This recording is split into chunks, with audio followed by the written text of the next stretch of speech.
Lahore high court میں پرویز الہی اور کیسرا الہی کے کاغذات نامزدگی مسترد ہونے کے خلاف درخواست دائر کر دی گئی۔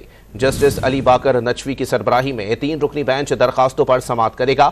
مزید جانتے ہیں ڈان نیوز کے نمائندے رانا بلال سے۔ رانا بلال، درخواستوں میں کیا موقف اختیار کیا گیا ہے؟ جی دیکھیں، پرویز الہی اور ان کی اہلیہ کیسرا الہی کے کاغذات نامزدگی آر او کی جانب سے مسترد کیے گئے تھے اور آر او کے فیصلے کو اپیلیٹ ٹریبیونل نے بحال رکھا تھا، جس کے خلاف آج پرویز الہی اور کیسرا الہی نے ٹریبیونل کے فیصلے کے خلاف درخواست دائر کر دی ہے۔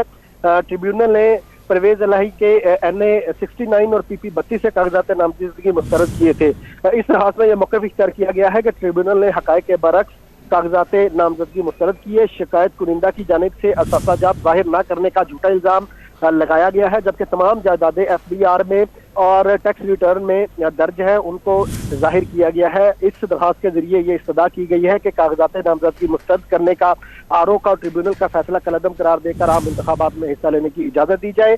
پرویز الہی اور کیسرا الہی کی درخواستوں پر جسٹس علی باقر نجفی کی سربراہی میں 3 رکنی فل بینچ جو ہے وہ سماعت کرے گا۔